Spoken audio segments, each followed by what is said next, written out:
So ito guys, ang crucial sa lahat ng pagluluto, kailangan alam nyo yung calories. So paano malalaman ang calories? Good morning guys! JM here, welcome sa iyong fitness journey at sa aking fitness journey. Ngayon, update kung nasaan na tayo. A week after nung vlog natin with Coach Wins. Ngayon ay June 1st physique update ang gagawin natin ngayon. Nasaktuhan Sunday, so walang gym, cardio, pero dapat on point pa rin sa meals. So I'll take you guys along sa luto and sa tracking para makover natin yung first part, yung calorie deficit, and then accountability, consistency. Cover natin yung part 3 actually nung last week. So being with people na with the same goals or better. Sama natin si Coach Wins ng 2 days. Life-changing din kasi nakita ko yung dedication sa kanyang craft. Pagdating niya talaga, hanap talaga ng pagkain. Kami, hindi kami nagko-compromise kasi ganun yung coach namin. Madaling maging discipline to do what you have to do kahit medyo mahirap. Kasi yun yung ginagawa nung coach namin. Checking in lang. Ngayon, mga tayong zombie.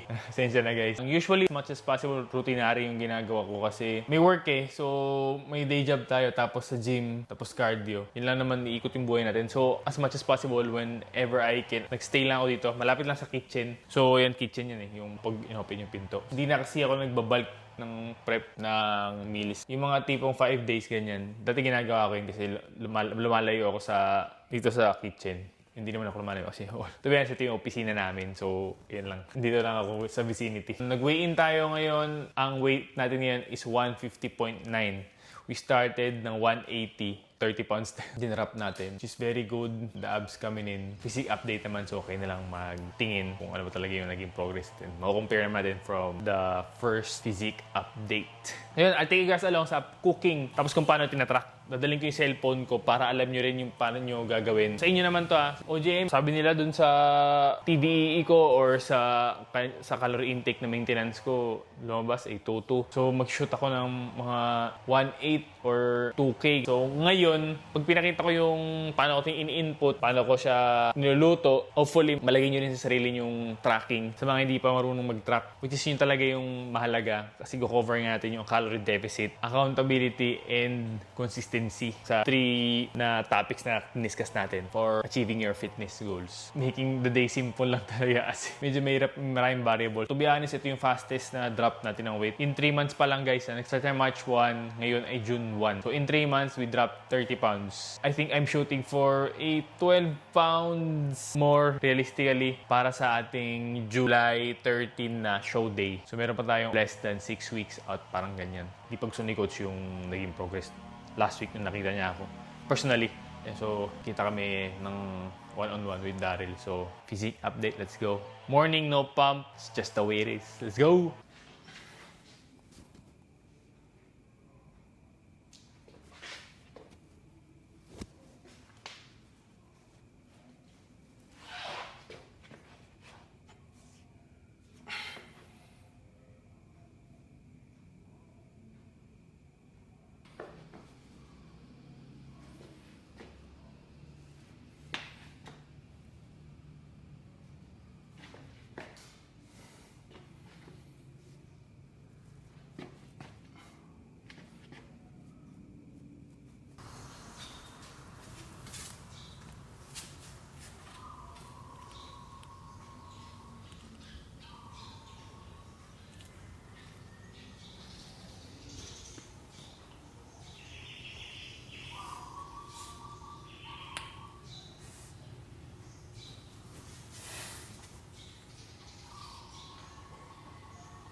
Welcome to the dirty kitchen. Induction. Sa may kalan, okay na yan. Stainless steel pan.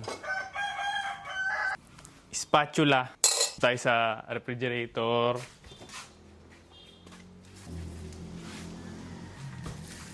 Sandamakmak na breast fillet. Tapos guys, yung mga gulay. Kamatis, kalahating cucumber, buyas. Ito, seasonings. Little bit nito. Mura lang na coconut oil pala guys, Baguio oil yan. And then salt, pepper, chili para may lasa naman. Spice things up. Okay, let's get cooking.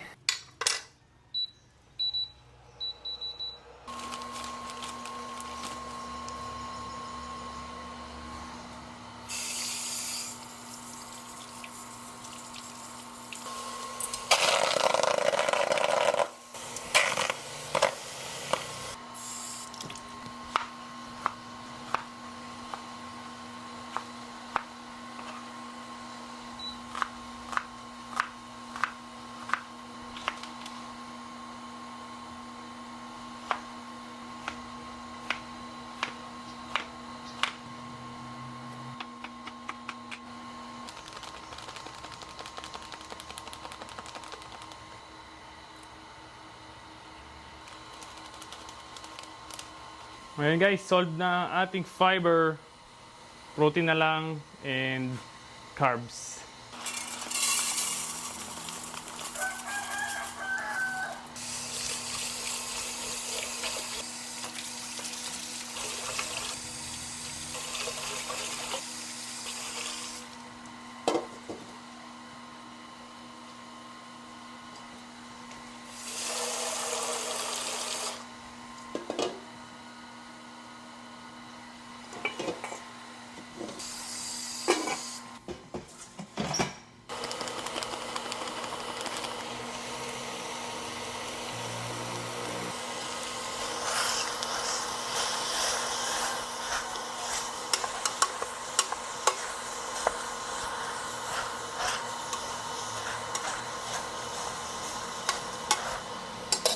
So ito guys, ang crucial sa lahat ng pagluluto, kailangan alam nyo yung calories. So paano malalaman ang calories? Ito, welcome sa aking maduming food scale. Ito ay 4 years old na. Sa Lazada ko nabili. Ayan, 90 pesos lang yata to guys. So iwiwi nyo muna yung pagkain, kailangan alam nyo. Pwedeng i-track nyo muna with the weights and everything. Since ako naman, everyday ko na to ginagawa for the last 3 months. So, medyo alam ko na yung i-input ko na agad bago ko siya kainin. Pero naman iba, kinakain muna nila or niready muna nila bago nila i-input. So, either way. Pero mas maganda, alam mo i-input mo. Strong kayo. Pero to, handy-dandy to. Ang routine ko lang sa morning is pagising, pagka-jebs. Weigh in. Input agad dun sa MyFitnessPal. Meron din kasing weight doon para malaman mo yung progress mo. And then, kakain na tayo. First meal, usually 100 grams of chicken breast lang. Tapos sa lunch ay chicken breast. Doon tayo magpasok ng carbs, rice, tapos veggies. Yun yung nakita nyo kanina na ginagawa ko. Sa lunch pala guys, may a little bit of half tablespoon ng coconut oil.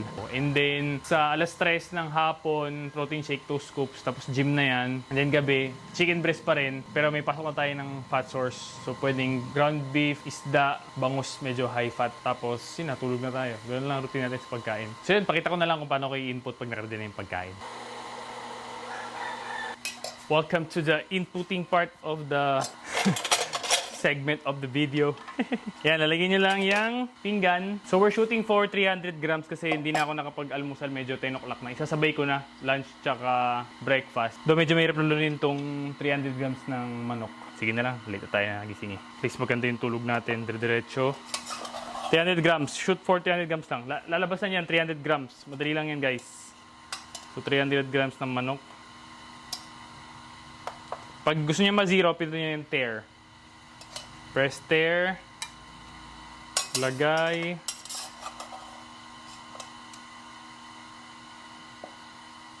Mukhang masarap no guys. Ganda yung medyo nagcha-charcoal. Medyo sunog. Kasi nag-iba yung lasa, mas masarap. Kaysa na yung white lang. Wala pa akong mantika yan guys, pure protein. Oops, sobra na tayo. 317 na. 308, 298. Ayan, 300 guys. On the dot. Yan. Okay. Waiting na lang maluto ang ating kanin. Pero before ako kumain, tinatrack ko na kagad para hindi ako nagsa-second guess. Kunin natin yung cellphone natin. Papakita ko sa inyo kung paano, step by step. Yan guys, welcome to the phone. Pindutin nyo lang to MyFitnessPal. MyFitnessPal, yan. Punta kayo dyan. Pero dito yung weight. So pwede mo input dyan yung weight mo. As you can see naman yung weight natin all throughout the 3 months. Yan. Okay, press okay. Yan, going down. So maganda rin matrack mo yung sarili mo. Kung wala kang coach, so to keep your accountability ng sarili mo lang. Yan. Tapos back tayo. Dashboard. Yan, dashboard ito. Yan. Punta na tayo sa diary.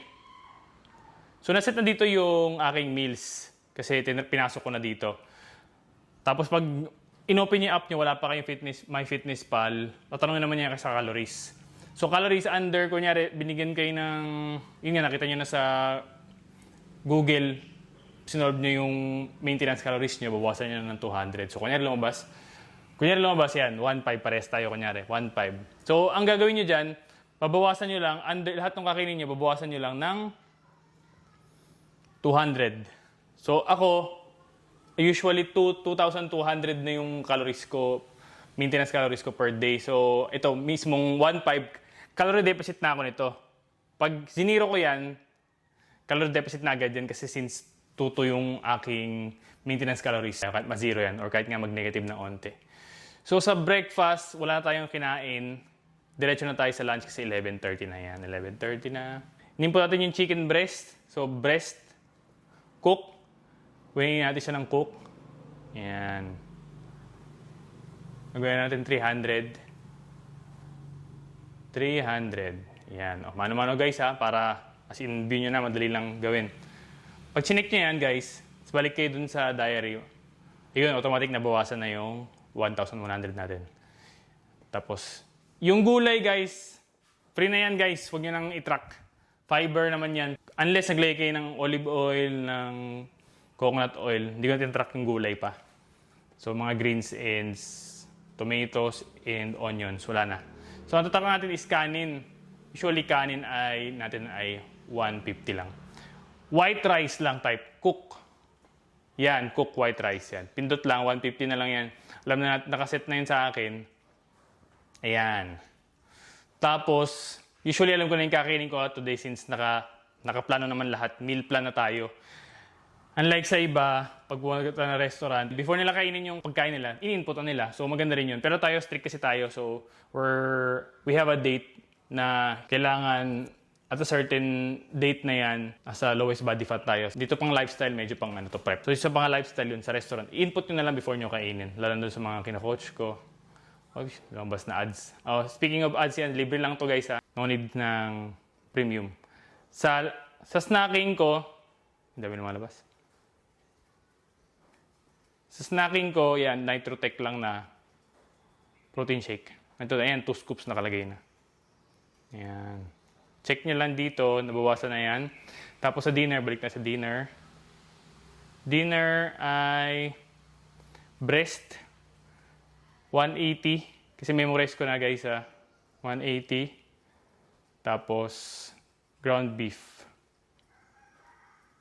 Nasa 100. Fat source na yan Kasi ayan, makita nyo dito guys yung medyo pink. Yan ay fat. Tapos yung dilaw, yan yung protein. So, makita nyo yung ground beef, mataas talaga yung fats. Unlike dito compared sa... Unlike dito compared sa ating chicken breast na almost all protein. Ito. Yan. Almost all protein yan. Okay? So, ang medyo intense na to yan. Okay na yan, pwede na kayo mag-stop dyan. Pero kung gusto nyo makita yung macros nyo, yung protein, carbs, and fats, kung nai-hit nyo ba talaga, or kulang, ganyan, or tama na, o masyado mataas yung fats nyo, masyado mababa yung protein intake nyo, punta kayo dito. Yan, itong parang pie. Ayan, nutrients, lalabas na yan. Oops, sa akin, na-hit ko yung protein ko. Ayan, nag-negative siya. Ito, hindi ko na-hit. So, ganyan, makikita nyo yung feedback. So, ako kulang pa ako sa fat, so pwede ko pang i-add ng dito, pwede pa ako mag-add niyan. Sa meal ko na yan, pwede pa ako mag-add ng coconut oil. Ba't ina-add? Yun. Try natin yan. Pag na-checkan yan, negative na ba tayo? Oops, di pa tayo negative. Tapos punta tayo sa pi. Yun, guys, hindi pa. So, maganda usually na-hit nyo yung protein nyo. Yung goal is 210 yung sa akin. Usually 210, tapos yan, negative natin, which is okay yan. Huwag lang sosobra yung carbs tsaka fats. Yun, welcome to tracking. Ganyan lang everyday, guys. Tapos magtitira lang kayo sa inyo, sa inyong version, magtitira lang kayo ng 200 everyday, guys. Consistency is king. Consistency and accountability. Number 2 dun sa ating lesson nakaraan. Calorie deficit na kayo dahil tinrack nyo. Nagluto kayo ng sarili nyong pagkain, healthy yung pagkain. Though, syempre, normal tayo. May times na hindi tayo healthy. Pero most of the time, we want to feel better sa kinakain natin. So, yun, very lean, healthy, walang sugar. Lalo na simple lang, madali lang siyang i-input. Unlike, kunyari, paella, ganyan. Madami kayo i-type. Pero meron naman dito paella, ganyan. So, usually, lahat naman ng pagkain dito na sa MyFitnessPal. So, ganun lang. Input, everyday, pagising nyo guys, morning, pagka-jebs, or hindi kayo nag-jebs morning, weigh-in pa rin before kumain. Pagka weigh-in nyo guys, usually, mag-grocery na kayo. That alam nyo na rin yung kakainin nyo throughout the day. Advantage yun. Pero sa mga busy, mag-i-input lang kayo na kakainin nyo before nyo kainin. Papakita ko mamaya kung ano yung tsura ng 100 grams. Pero ang 140 grams ng kanin, nakita nyo yung sa Jollibee na winiikon nyo yun. 140 grams yun. Tingnan nyo na lang relative dun sa size na ini-imagine nyo kung ganun ba yung kakainin nyo. 100 grams. Uy, mas makonti dun sa Jollibee na to, yung kinuha kong kanin. So, siguro mga 100 grams na or 120. Or, medyo sing dami nung sa Jollibee na rice dito. So, siguro 140 to. Yan, sa input nyo na sa white rice. So, input natin yung white rice, 150. Tapos yun, kain tayo. So, ganyan tayo ng full tablespoon ng coconut oil ito sa ating meals. Good to go na yan. Yan, matuto na kayo guys mag-input dito sa MyFitnessPal. Kung may questions kayo guys, hit me up lang sa comments and then, or kung gusto niyo ng coaching, hit me up lang sa IG. Everyday pagising, weigh-in, kada kakain, input lang sa MyFitnessPal at the end of the day, magtitira ng 200 dun sa marireceive nyong calorie nyo. So, deficit na kayo nun. Accountability, deficit, tapos consistency. Everyday yung gagawin yan for the next. Ako, nung nag-start ako siguro nag-track, mga 6 years ago. For the last 1 year, 1 full year, nag-track ako ng calories. Makikita mo kasi may streak dyan Dun sa app, meron dito sa app ng streak. More than 365 days ako nag-streak. Lahat tinatrack ko. Kahit medyo sabog yung kain, nasa out of town, restaurant, yan, tinatrack ko pa rin. Stay lang ako sa calorie deficit. Na-achieve natin yung abs. Sana hopefully ganoon din, natutunan nyo yung ginawa natin. Ganito lang, routinary lang ginagawa ko guys. Luto, kain, tapos may work, labas lang. Opisina to so pero lumalabas pa ako for other errands for work. So yun lang. Kung nag-enjoy kayo, I'll see you in a bit. Thanks always sa pagsama. JM here. Welcome to our fitness journey. Let's go!